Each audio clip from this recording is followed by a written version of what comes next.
Everything starts with a cute little kitten there, dude. The year is 2017 in the Gyeonggi region. The big guy is walking on the little roof, everyone's heading to school, and there's a dude with blue hair in the middle of all that. Zona comments that kid is weird. A friend in the alley of the vagabonds wants to know why. Bullhead says that's the new student who transferred recently, but he doesn't talk much. A friend asks, "What do you mean he doesn't talk?" He says it's kind of hard to explain, but it's something that goes beyond that. It's like the boy himself was silent, like deeply silent. The black-haired one still doesn't understand what he's talking about. Well, at that moment a car passes. The protagonist looks to the side and seems to step in front of it. The driver has to slam the brakes and nearly runs him over, already cursing the bastard, wanting to know why he threw himself in front of the car out of nowhere. Our boy finally is just there, stoic, not saying a word. The black-haired guy wants to know why he threw himself in front of the car like that, and the bullhead says to take a look at his foot. Man, the kitten was going to get run over and he stepped in front of it. The dude gets out of the car to go off on the kid, it's in his face and starts yelling. Grabs him by the collar, saying that this damn student was a bastard.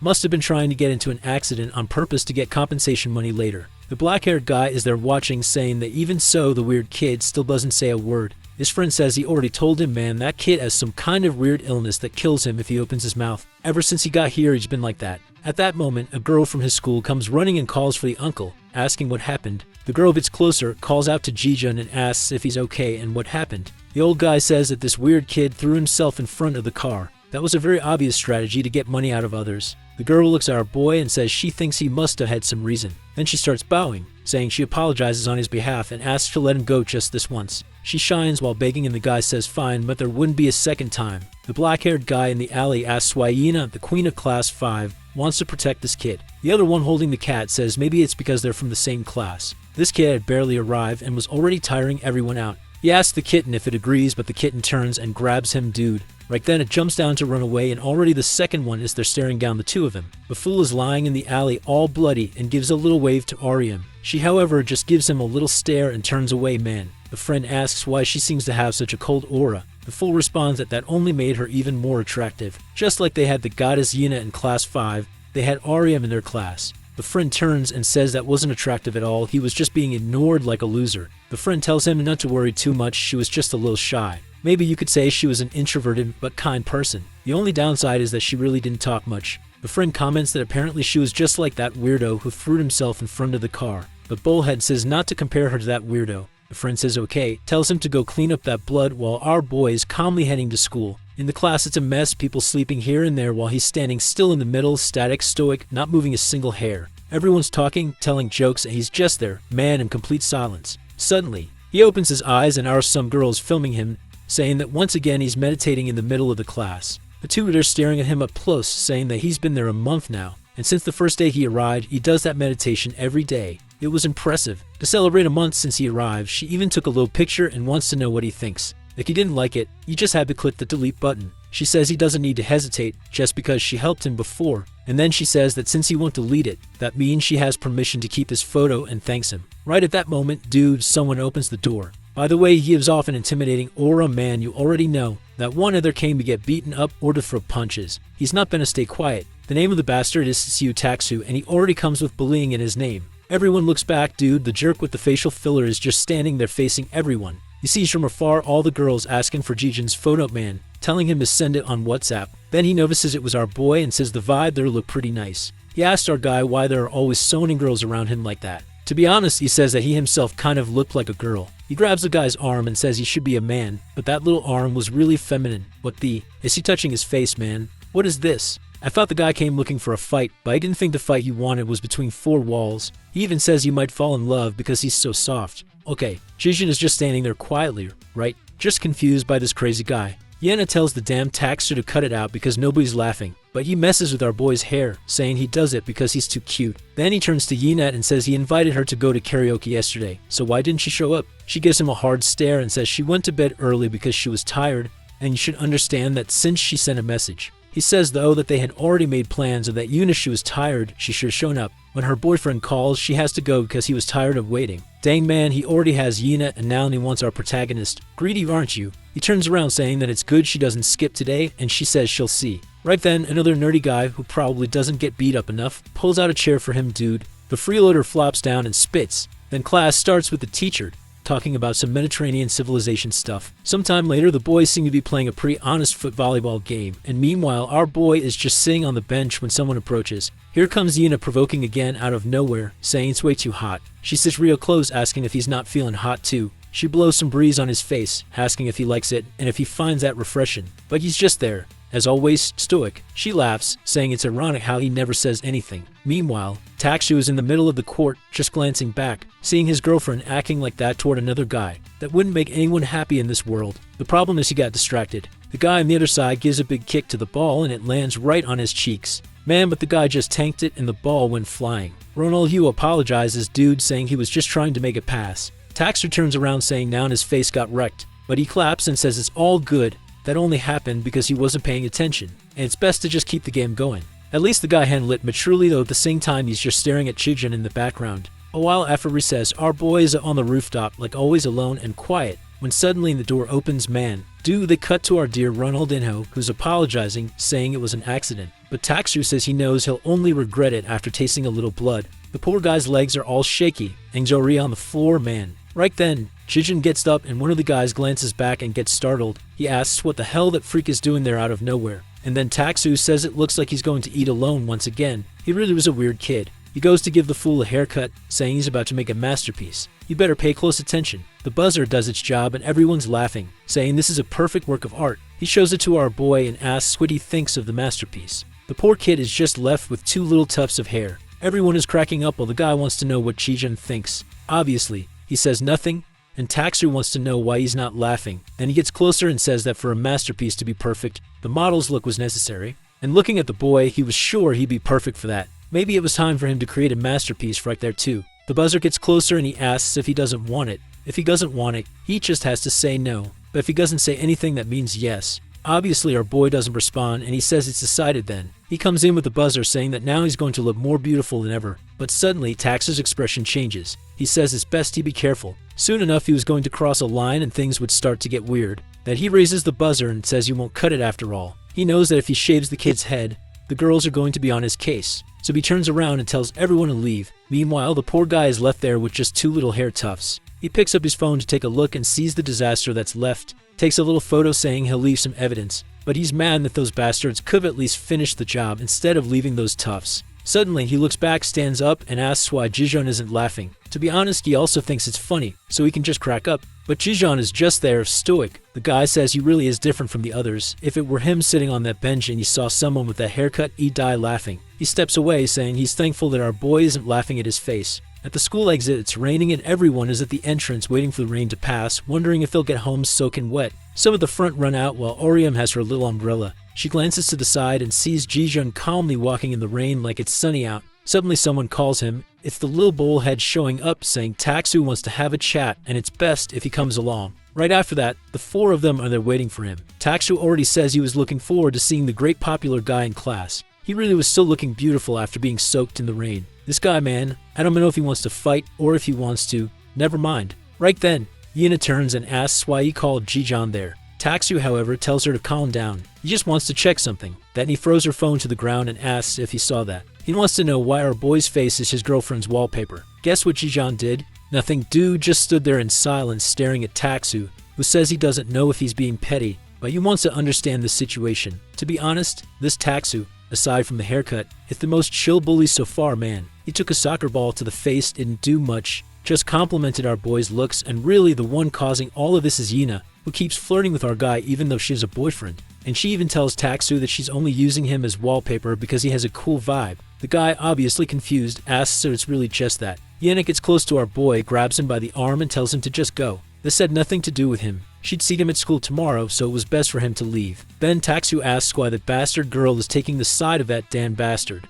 She was even flirty in front of him. She turns, saying he's the loser. He needs to stop crossing the line. Holy hell, take back what I said. Takshu slapped her hard in the face, my god. The girl spun like 380 degrees and even got blood on Jijun's face. Man, at that moment, he felt something strange inside. And Takshu asks why the damn girl is siding with that kid in front of her own boyfriend. Then he gets in our boy's face and says that it looks like he already knows all the girls like him. He wants to know if by any chance he's interested in Yuna. She was pretty cute after all, even if she had a bad temper. If Jijeon were honest and said what he wanted, he even hand her over to the kid. He's sure he must be really into her. So just say it. Yina, still on the ground, laughs at that whole thing about them being boyfriend and girlfriend. She wasn't with someone who throws parties and buys drinks for other girls and still makes bets on social media. He turns angry, saying he already apologized for that damn mess. It was his friends who invited and set up that situation. He wasn't to blame for any of it. Yana says whatever, he wasn't worthy of being her boyfriend anymore, so it's over. Man, but then he hit her with Ronaldinho's kick right in the stomach. Even Jijeon felt the pressure from the impact. Dude, the poor girl is trembling all over. All twisted, Yena says that it really is the end for the two of them, that she must have been crazy in the head to ever date him. But he just grabs her by the collar and asks her to give her permission to break up with him. Okay, that's how it is, fine then. But she just says she doesn't care. If he wants to hick her again, he can go ahead. He says fine then, they'd settle this now. But when he goes to punch her, man, his arm gets blocked. Jijeon had thrown his shoulder over it, and Taksu wants to know what he thinks he's doing. Looks like Jijeon really was interested in her. He goes into punch, saying he already warned him not to cross the line. And man, the punch lands square on his cheek. I thought he'd dodge, I thought he'd pull something epic, but Taksu says he doesn't stand a chance. In our boy's mind, he remembers a blonde girl telling him to come to his senses. He snacks out of it, plants his feet, and manages to stay standing. Taksu, though, goes in for another, wanting to know how the hell the bastard tanked that. Since that's how it is, he wouldn't hold back anymore. And man, hits him square in the solar plexus, the kind of shot that knocks anyone out, and I think it hurt. Or maybe not, because Jijeon is just staring back cold. Taksu goes in to throw another one, telling the bastard to die. But this time, Jijeon dodges and lands a clean one on the jaw and then a hard spot to hit. Man, that one spun him like 3 times and he went face first into the asphalt. The friends are off to the side calling out to Taksu, while Yino looks shocked, asking what Jijeon is doing. Well, defending himself, right girl? The fool's getting up, already spitting on a tooth, and then takes a snap kick to the chin. The friends try to step in, saying he must be asking to get beaten up. But man, if the main side character with a name has no chance, these poor guys are just taking dodges and jaw servings. One of them grabs a metal rod to hit him in the head, but takes a spin kick right in the chest. One more to the ground. Bullhead is just standing there. Dude hasn't done anything up to now. While Taksu just wants to know what the hell Jijeon even is. It's just there, dude, standing in the rain staring like a demon, and takes another straight to the face. The fool groans, but gets another one man. Punches flying until Yuna comes to stop him, saying if he keeps going, the guy's gonna die. He hesitates for a second there. Lightning strikes, and he gets up all in swab mode. Dude, full-on psycho face. Yuna calls out to him again, but man, he just throws on his backpack and walks off. Bullhead and the girl are left asking themselves what he even is. The story says some people could feel it. Behind Jijeon's silence was a deep darkness. Then we see a bit earlier back when Bullhead called our boy. REM had heard all of it and saw him being taken to the alley. She thought it was suspicious, man, and decided to follow. Curious little sneak. She peeked around, and when she got there, all she could hear was our boy serving chin shots to everyone. From a distance, she could hear the bones cracking dude until something got close. Someone put a hand on the wall. It was our guy, all bloody. He glanced to the side and saw her hiding there. She gave a little look from under the umbrella. Trembling, she offers her little umbrella to him. But he used her that classic stare, turns around and walks off, man. Left her in the rain like a chum. Next day, full-on sunny day. The kids in class are wondering where the pretty boy and Taksu are. Why did both of them skip? The girls are already complaining, saying the place feels too empty without Jijeon there. Meanwhile, Yina, yeah, she knows it was her fault things ended up this way. Then the scene shifts to under a bridge. A guy says he doesn't even know what to think. Ever since he left, he's been drinking and partying like crazy. But now they're saying he ended up in the hospital. How does that make any sense? He tells the kid to just say it. What's his condition?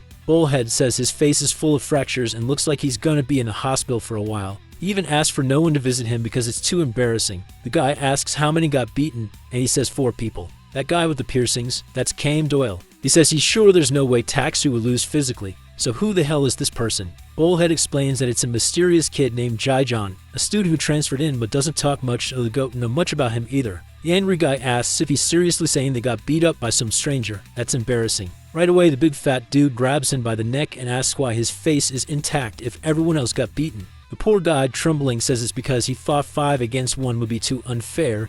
He thought the 4 of them would win. The guy slams him into the wall and says he's making stuff up. Then Kang wants to know what school this kid came from. Bullhead says nobody knows. To this day, he's never even heard of the guy's voice. He's like a mute. Takes another slap on the head, being called useless. The big guy then orders him to describe what he looks like. You better give details that make him easy to identify visually. Here we go, you already know, right? The guy's blushing, says he doesn't want to admit it. But, well, he's like a handsome guy, like a model. He was handsome enough that all the girls kept talking about him. On top of that, he gave off the vibe of coming from a rich family. Not to mention, he had charisma and beautiful eyes. The guy slaps his back, asking what the deal is between the two of them and if he fell in love. Meanwhile, Kang is interested in a guy who just arrived, is extremely silent and up Taksu. Charismatic, good-looking, and also a good fighter. That's a rare combo. Yep, already trembling, saying what even is that guide him. Man, in this story, everyone's peculiar. Next day, there's our boy once again silently arriving at school. He heads to his locker and Bullhead is keeping an eye on him, remembering that Kang ordered him to find out everything he could about this kid. Guy's being stared at, and obviously he said, man, this is too much. But now he's questioning why he'd accepted something like this. Right when Jijun opens his locker, he sees a phone inside. A memory pops up, man. He looks at it, picks it up, and sees there's a message saying congratulations. Someone saying he received a free phone. It was old, but at least he could install WhatsApp, Facebook, and chat. The person says they'd listen to any problem he wanted to share, and asks him to send a message soon. He looks around and Bullhead hides, wondering if he's been discovered. But Jijun looks the other way, and guess who's standing there with a little phone in hand, right? Just by the hair, you know. Yeah, she's clearly in love. He looks at the screen while she's standing there red like a tomato, waiting for the boy to message her. Bullhead's wondering what he's going to do, and then Jijun just puts the phone on top of the locker and walks away, man. The guy rushes over, grabs it to check, and sees it's an old model. Clearly wasn't him. He's kind of confused, wondering why Jijun discarded it and why it wasn't locked. But suddenly someone shoulder checks him, man, and he hits his face on the locker. The girl grabs the phone and vanishes. The poor guy's all twisted, trying to figure out who that crazy girl was. Meanwhile, one of Yena's friends is saying that her aunt has a poodle that had a baby, and it's too cute, and she wants to adopt it. But clearly, Yena isn't listening to a thing. The friend tells her to stop zooming out and focus. Embarrassed, she says she's focused, but the other one already calls her out to say she's lying. Bet she's thinking about Jijun, who's absent again. Blushing, she says no, she doesn't think about him like that all the time. But right then, her friend's face suddenly turns red too, calling out the name Jijun. There he is, the badass, standing right in front of the man. One look from him and Yena is already frozen there, not knowing what to say. She hands everything to her friend, tells her to wait there, and runs toward him. Out of nowhere, jumps in and gives him a hug, dude. Everyone around is kind of confused, while Yena's already crying, saying she was really worried about him and asking if he's okay. He had saved her, and that was something she would never forget. She would be grateful to him forever. Bullhead is off to the side, watching and seeing that it's confirmed the girls are in love with him. He decides then to make another note. The information he's gathered, he arrives late to school. Most of the girls like him, and he still doesn't speak. That's it. With that, another school day ends, and there's our stoic guy walking home. On the way, though, there's a guy on a motorcycle smoking a cigarette, just staring. Right away, he's sure, from the looks, it could only be the kind of bastard who likes to show off. He whistles, calls out to the one with glasses. Who gets on the bike, man, and the two head toward our boy. One on each side corners him and asks if he's that guy Jojun. Our boy gives that signature stare, right, as if he were gonna answer right. And then the one with glasses says exactly that. Since he's not answering, it must be Jaijun. The boss one have a little chat, so he'd be best if he got on the bike. The other one asks if he's ever heard of Kam Doyle from Haesung School, a legendary at the top 3 as soon as he entered the second year. There's not a single bastard in the city who doesn't know his name, and the school they come from, man, isn't a place for losers like the one they're studying in now. And it's that same Kang that wants to meet him, so it'd be good for him to hop on, but the boy does nothing. The guy tells him to stop being scared. He wasn't being called to get beaten up, it was just to hop on. This was still a friendly invitation. The one in the classes asks if he's deaf too and tells him again to hop on the back. These guys are sounding like they want to get a little too close to Jijun. Our boy starts to turn away, and the guy grabs his backpack, asking if he's really going to insist.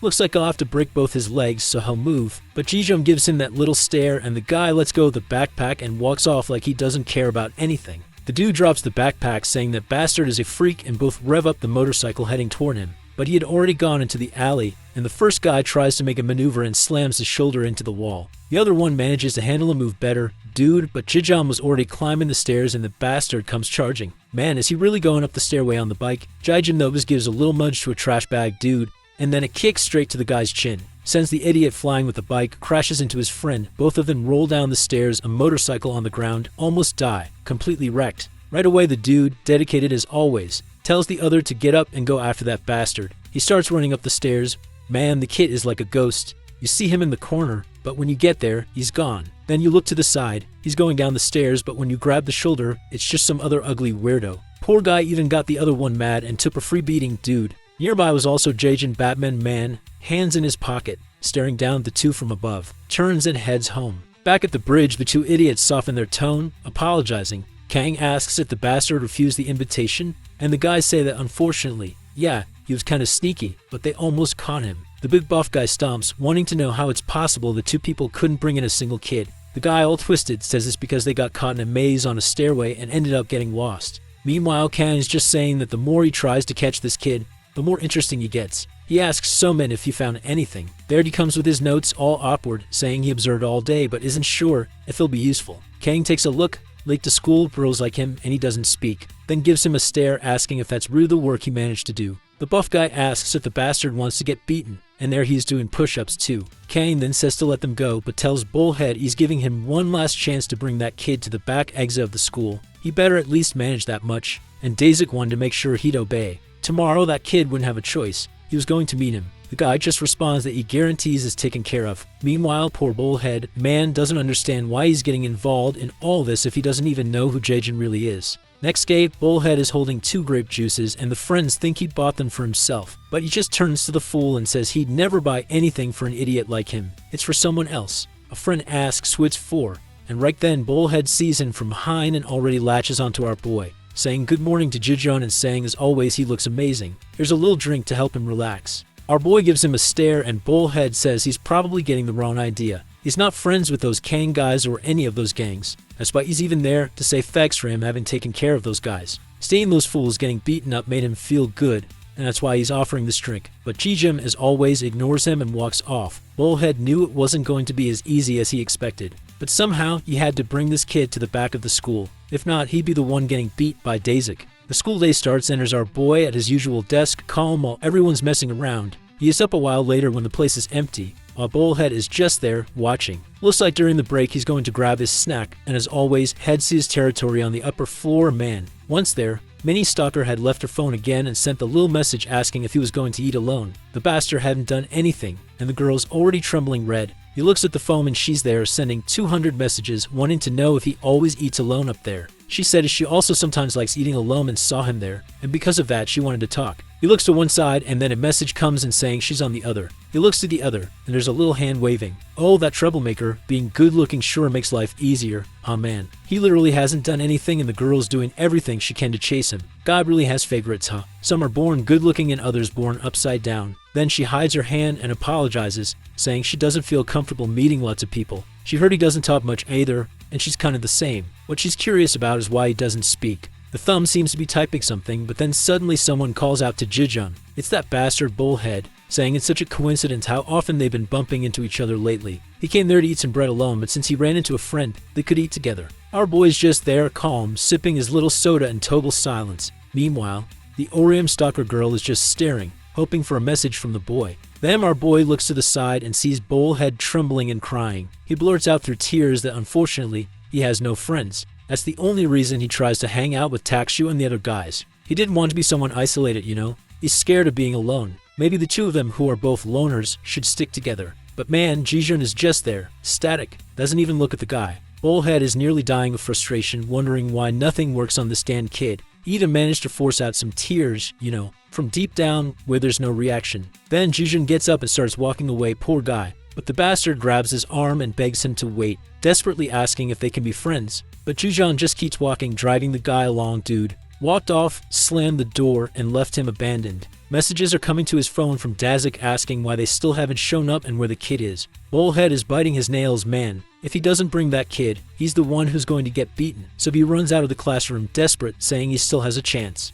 He looks around the classroom, doesn't see the kid, until he spots the lunatic sitting on top of one of the desks. Bullhead's already all red, wondering if the bastard is filming a commercial. Then he gets startled. Maybe it's another message from Dazik asking where he is. The kid gathers his courage and once again calls out to Jijeon. He says he's happy he's here. He sent a message to his mom, who was really proud that he finally made a friend. She even asked to meet him downstairs because she wants to see who her son's new friend is. And he wanted right that he please respect that request. It's nothing serious. Jijeon remains silent, while Bullhead is sure that any human would accept a request like that. He's not going to turn that down. He sees our boy thinking and believes he's contemplating whether to go or not. But to be honest, it doesn't really look like he wants to. Then Bullhead just pushes it, saying they're friends and it'll be quick. So no problem. But REM is just watching from the side, and yeah, the stalker is dangerously alert. So he starts leading our boy down the paths, saying this is the fastest way to get there. While mentally, he's apologizing, saying that in this neighborhood, man, if you're too innocent, you won't survive. He takes out his phone, messages someone, and once again apologizes.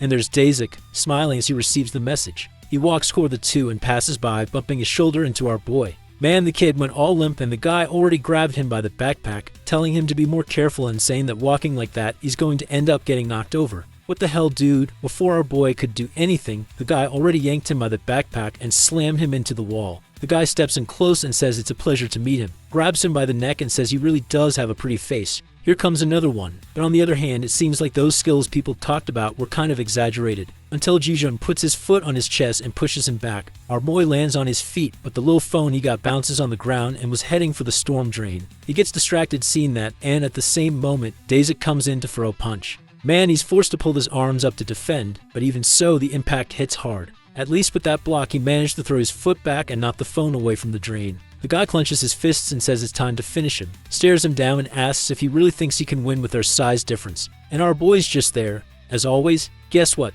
Silent. While Bullhead is off in the distance apologizing, saying that if he gets beat quickly, Daisy will stop right away. The bastard comes running to shoulder charge him, but our boy just grabs his backpack and uses it as a shield. Still gets slammed into the wall, but it looked manageable. Daisy then says that he's actually a little smarter than he looks. Our boy empties the backpack, the guy charges in again, and he pulls a flip to the side, tosses the strap around his foot, yanks from behind, and drops Dazik flat on his back. The guy goes to yell, calling him a bastard, but then comes a punch landing right beside the skull. The guy freezes right there, huh man? And then Dazik sees the guy standing over him with a big old foot on the back of his neck and wonders if he's trying to act all high and mighty. Man, he tries to get up, but our boy throws in a spinning blow, whacking him on top of the head. And I don't know if it was once or if it was twice, but from afar, Bullhead is there terrified, wondering how the hell he's beating up Dazik. The poor guy already had his face more smashed than in a selfie, smoke coming out, not understanding what just happened. Then our boy just gets up, glances back, picks up the phone, but the bastard is coming like a monkey on two legs, saying this ain't over yet.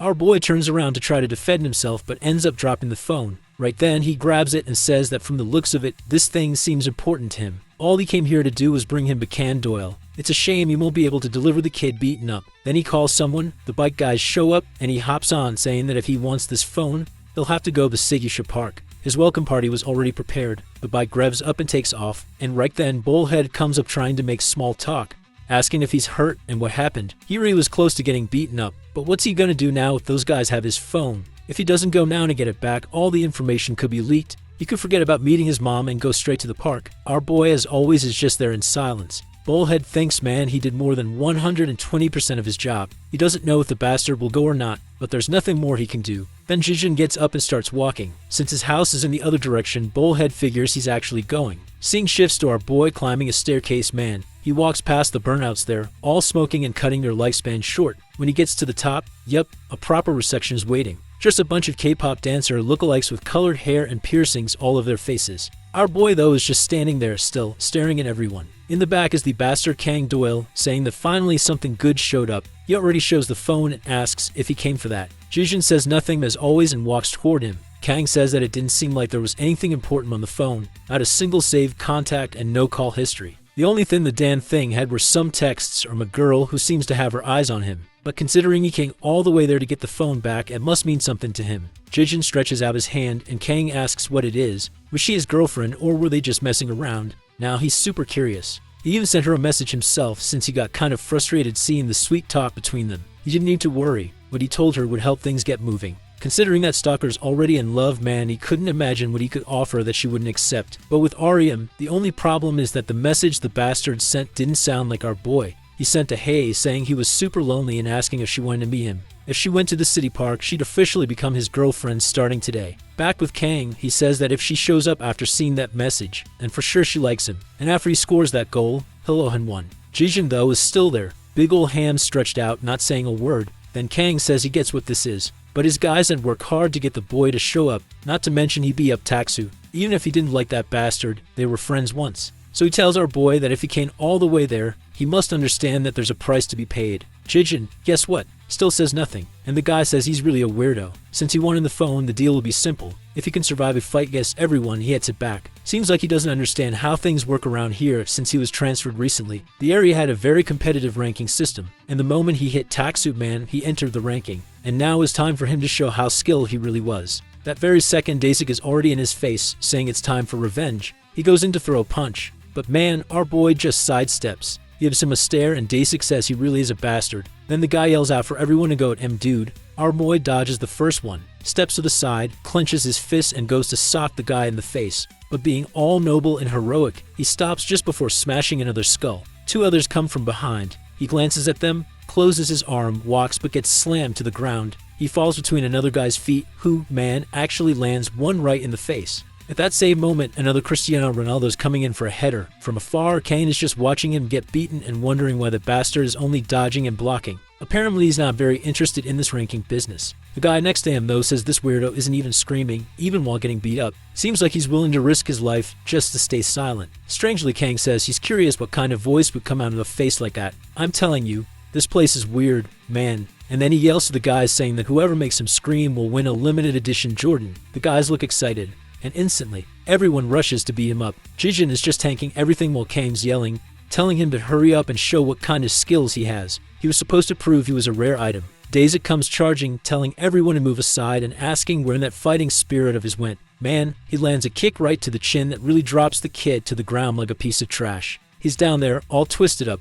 until one of them picks up a rock and says he's gonna smash his head unless he screams. But out of nowhere, Kane Doyle gives him a smack on the head and asks if he wants to die for trying a cheap move like that. The guy apologizes and Kane leans over to our boy, wanting to know if he actually likes getting beat or if he's hiding something. But he warns him, this isn't going to end until he proves himself. Bullhead is behind a tree viewed. He followed our boy to see what would happen, and now he's feeling bad. Just like he expected, even if Jijan's strong, there's no way to beat an entire gang alone. But then, he mimesis Orium approaching. Dang dude, she actually went there. I told you this bastard is something else. He sent one message saying, come here, and you'll be my girlfriend, and the girl showed up. Then Kang's phone vibrates, and right away he sees a message from her asking him to let the boy go. When he looks to the back, yep, there she is, standing with a little foam in her hand. Kang says maybe now he'll finally be motivated to fight. His little love interest showed up. He sends one of the guys after her, and the first one instantly steps out of the way. She's just there typing, sending a message, when suddenly he grabs her arm from behind. Ori's saying it's weird that someone so pretty would come all the way there. He pulls her arm, throws it forward, and says she's not leaving today. Bullhead, remembering she's from Orium's class and that he's her #1 fan, is already furious on what the bastard is doing. But when he thinks about acting dude, he sees the two of them talking and just keeps hiding, trembling in fear. Then the guy goes back to Kang and says he brought her. Jijin gives a look, sees the poor girl there all trembling. The boy too, he hasn't done a thing so far. Literally, this is the first time we can say the protagonist hasn't spoken a word, and these girls are just bringing chaos into his life. I never know if it's her or him remembering when she gave him the umbrella, looked back, waved her little hand, and now she's all messed up there. Is Jijin finally gonna start taking this seriously, dude? The guys are all looking back saying that yeah, the damn girl actually showed up. Then Daisy steps on Jijin's shoulder and asks if she came all the way there to become the kid's lover. Too bad, because now he was feeling guilty. That's because the boy was kind of frustrating and he was having to be polite. Orium starts typing a message, saying he's just a friend and asking them to let him go. And then Kang, confused, asks why the hell isn't she saying anything either. He tells her to go ahead and say her name, but she just trembles.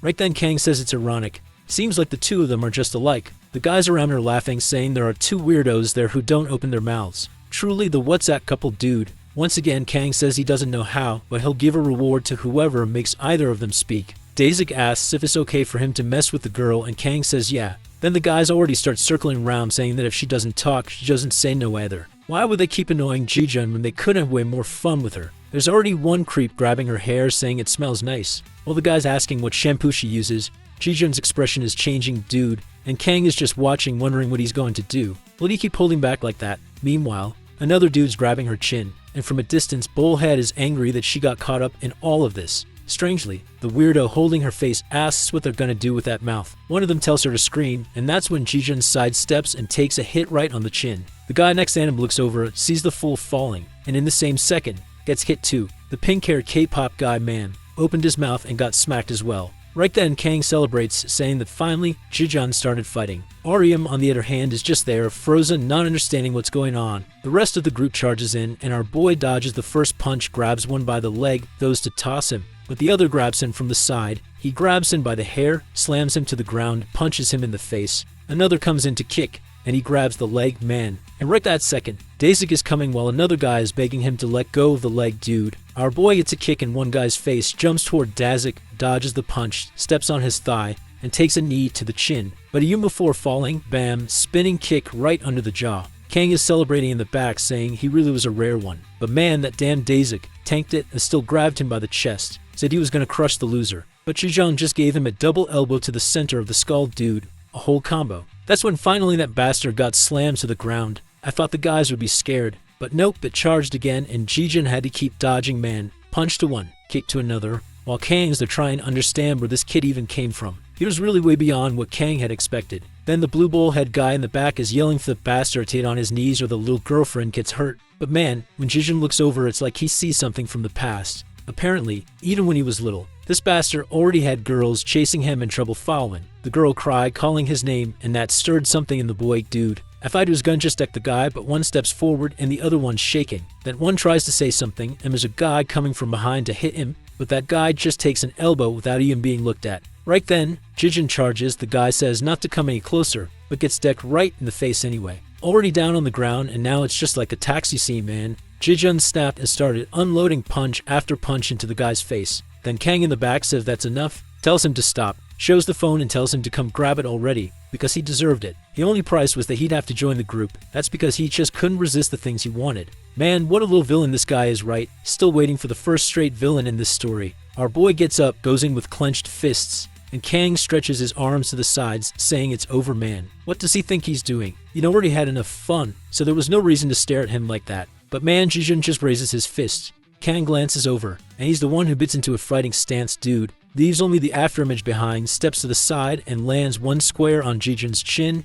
Damn, I thought he was gonna get clobbered by those goofy guys. Our boy hits the ground, and I don't know if he's awake or knocked out, but he's pretty beat up. Then Cam approaches and says he already told him to cut it out, throws the phone in his chest and tells him to take it and stop being a pain. He calls for his boys, all beaten to hell, and tells them to leave. Man, the crew heads down the stairs, everyone's wondering who that bastard even was. Dazik's still fixing his jaw, asking if Kang really wants to recruit that weirdo who doesn't even speak. Kang, though, isn't really hearing any of it, because his lip's bleeding. He was sure he dodged perfectly, but even with the kid all beat up, he reacted fast enough to cut his lip. He really did have a knack for hitting weak spots. And obviously, Nami wants the boy for himself. Get out of here, creep. Meanwhile, back at the park, our boy sits on the bench. Now what? The mute couple is just there, staring at each other. He's sitting, she's looking at him, and he's not saying a word, until she suddenly takes off running. Amazing. Once she's a little farther away, she says for him to wait, that she's going to get some medicine. While Jijun's just remembering the moment the guy said to get on his knees or else he'd hurt her. He looks up deep in thought, puts the phone on the bench and walks off. Man, what the hell? This crew was cold as hell. Bullhead is just watching, thinking that if it had been one-on-one from the start, he definitely would have won.